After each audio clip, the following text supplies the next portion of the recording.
பொதுக்காலம் 4ஆம் வாரம் புதன்கிழமை. முதல் வாசகம் எபிரேயருக்கு எழுதப்பட்ட திருமுகத்திலிருந்து வாசகம்.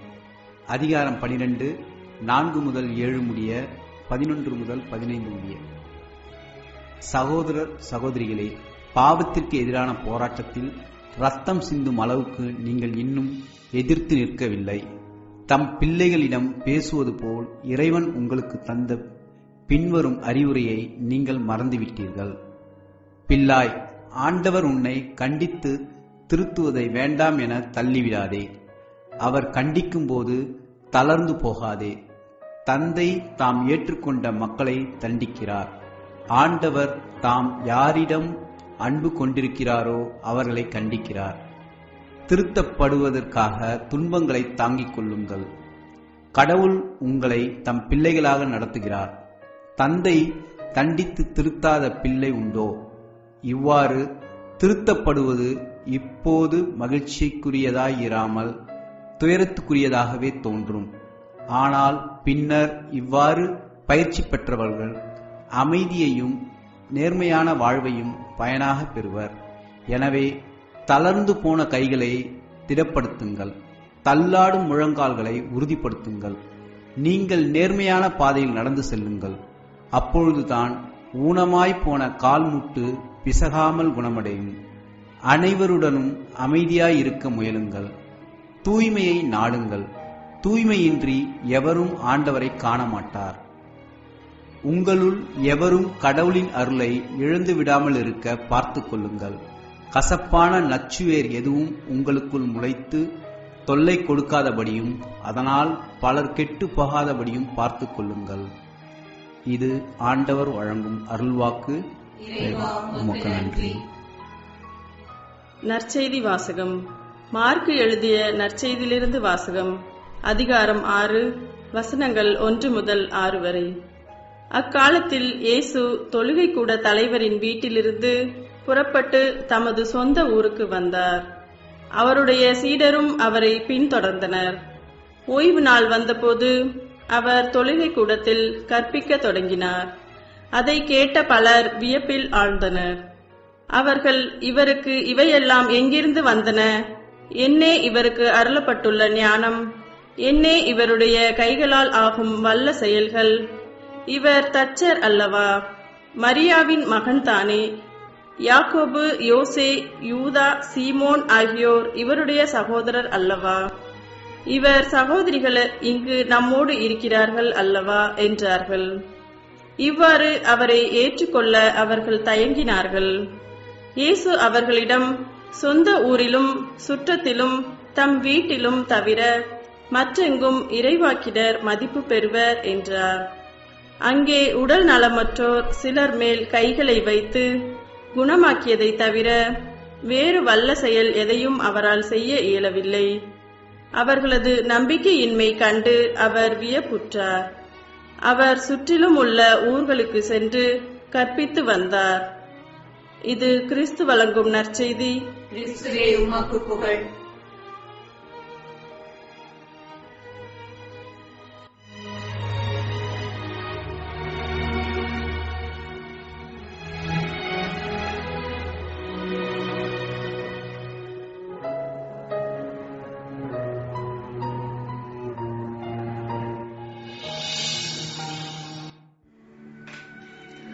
அன்புக்குரியவர்களே, எல்லாருடைய வாழ்விலும் துன்பங்கள் உண்டு. இந்த துன்பங்களை நாம் எவ்வாறு அணுகின்றோம் என்பதை பொறுத்துத்தான் வாழ்வில் உயர்வும் உண்டு, தாழ்வும் உண்டு என்பது நாம் அனைவரும் அறிந்த ஒன்று.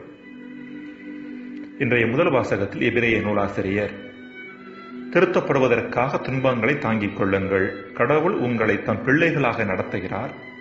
தந்தை தண்டித்து திருந்தாத பிள்ளை உண்டோ என்கின்றார். வேறு வார்த்தைகளில் சொல்ல போனால், நாம் வாழ்வை நிறைவான விதத்தில் வாழும் கருவியாக மாற்றிக்கொள்வதற்கு உதவியாக துன்பங்கள் நமக்கு தரப்படுகின்றன என்கின்ற செய்தியை தருகின்றார். பிள்ளாய், ஆண்டவர் உன்னை கண்டித்து திருத்துவதை வேண்டாம் என தள்ளிவிடாதே. அவர் கண்டிக்கும் போது தளர்ந்து போகாதே. தந்தை தாம் ஏற்றுக்கொண்ட மக்களை தண்டிக்கிறார்.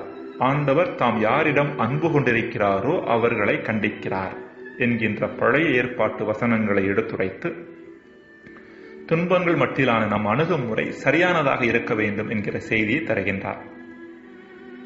வேறு வார்த்தைகளில் சொல்ல போனால், துன்பங்கள் வழியாக இறைவன் நம்மை பக்குவப்படுத்தி பண்படுத்துகிறார் என்கிற மனநிலை நம்மிடம் இருந்தது என்றால், நாம் துன்பத்தின் மட்டில் சரியான அணுகுமுறை கொள்ளுகிறோம் என்று அர்த்தம்.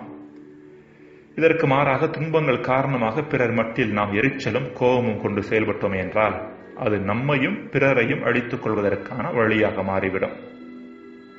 அன்புக்குரியவர்களே, துன்பங்கள் வழியாக இறைவன் நம்மை முதிர்ச்சியாக்குகின்றார், முழுமையாக்குகின்றார் என்ற மனப்பக்குவம் நம்மிடம் வர வேண்டும் என்றால், அதற்கு அவசியமானது இறை நம்பிக்கை கண்ணோட்டம், ஃபெய்த் பெர்ஸ்பெக்டிவ்.